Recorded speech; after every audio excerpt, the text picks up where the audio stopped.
Hey guys, Wafa here. So I recently launched a survey and I asked you guys your thoughts about your mental and physical health at work.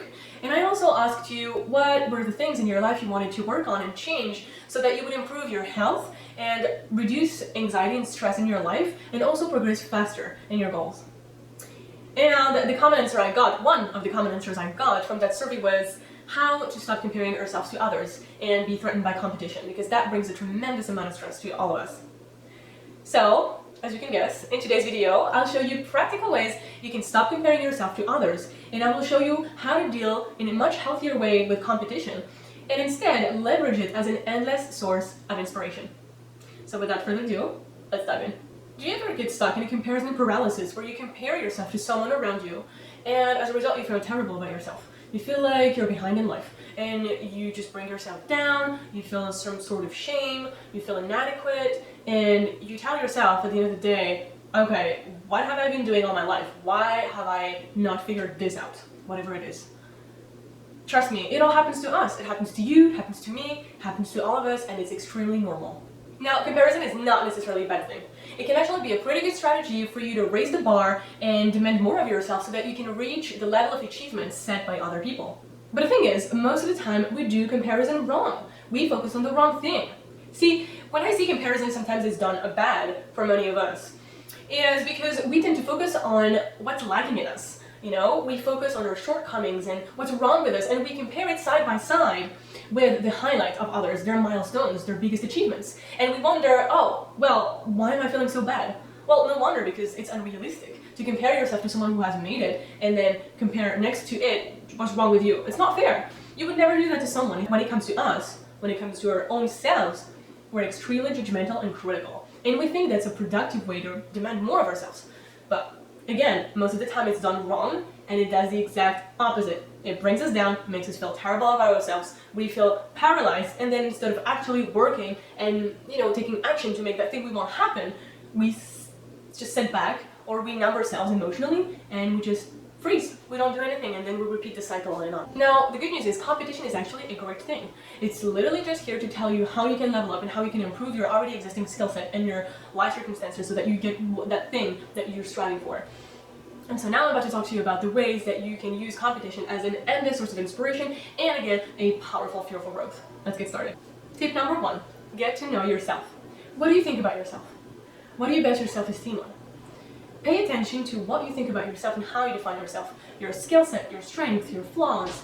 The more you'll get insights about that and what's going on in your head, the better you will be able to target the root cause of what's making you feel uncomfortable when you compare yourself to others. If you don't have a high opinion of yourself in the first place, then you always compare yourself to other people and feel bad as a result.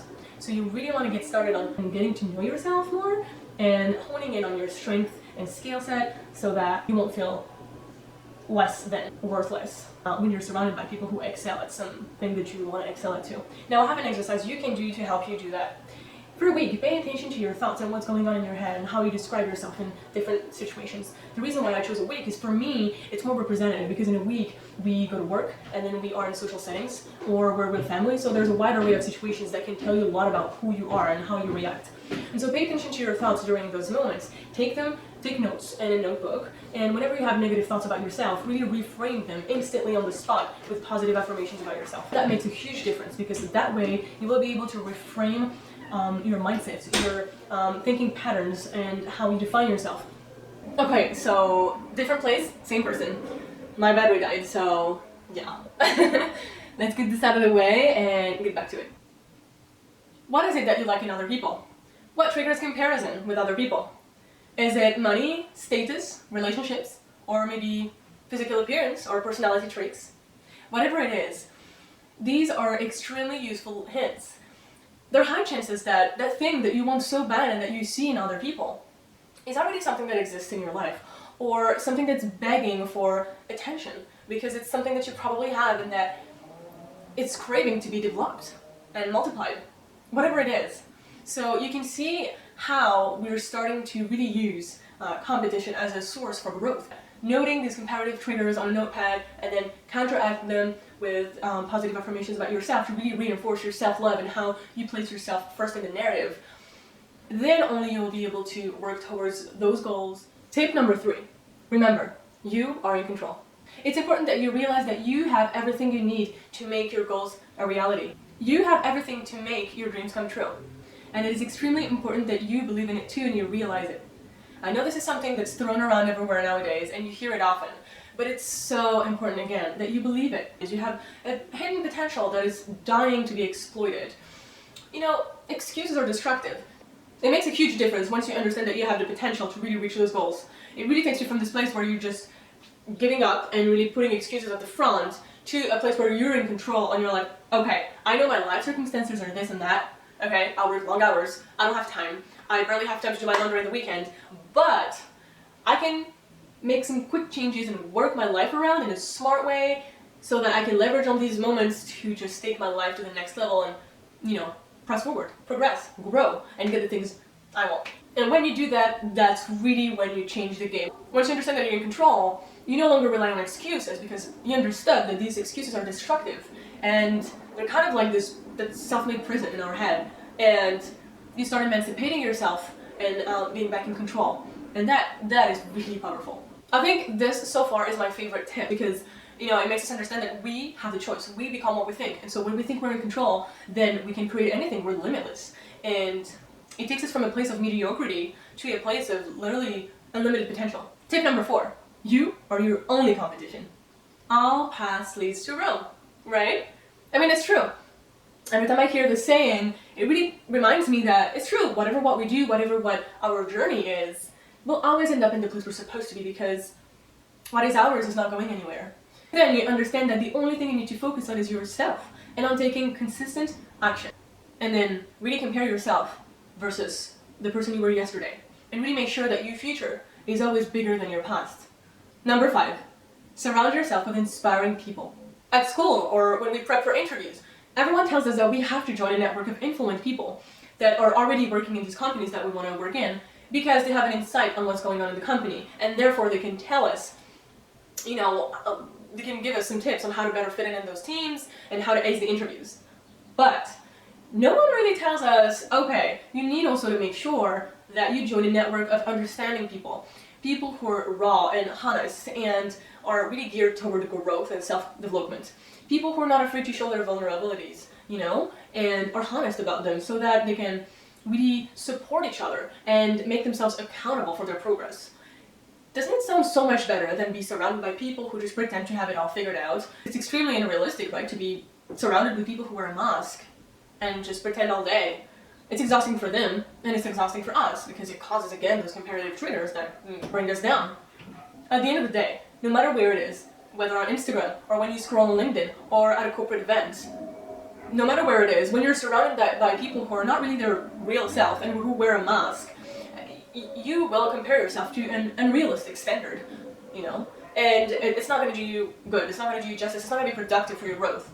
Instead, I suggest you surround yourself by a tribe, a network, a group, whatever we call it, of people who are, again, not afraid to show their vulnerabilities, be accountable to each other, share what are the areas of their life that they want to improve on, and admit that they don't have it all figured out, and it's normal.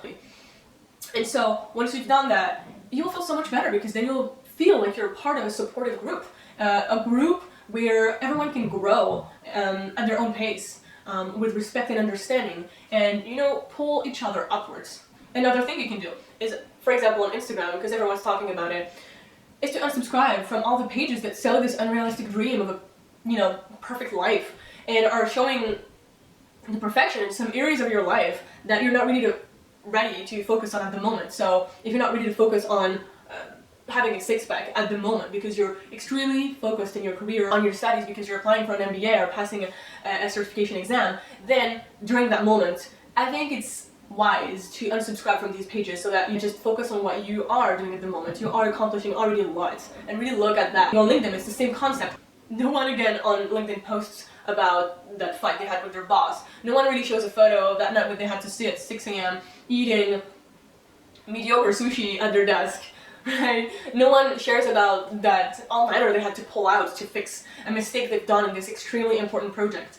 No one talks about that. Again, surround yourself with a better crowd of inspiring people who really accept you for who you are and give you hope and give you that push, that momentum, that energy, you know, to make the things that you want happen. Thanks for watching this video. I hope you truly enjoyed it. Now I want to hear from you. What other topics would you like me to cover in the next videos? Drop me a comment below. I'd love to read you. Maybe is it that you want to learn more about nutrition tips to feel and be your best at the office and outside so that you can do the things you love? Or maybe you want to learn more about mindset reset and how to have a stronger mindset to overcome any obstacles in your life and keep leveling up. Maybe you want to also learn about how to better manage your emotions and control your stress and anxiety at the office. Whatever it is, I'd love to hear from you, and I'll be glad to rate you and respond to you in the comments. Alright, as usual, it was truly a pleasure to be with you today, and I'll see you next week for more tips. Bye.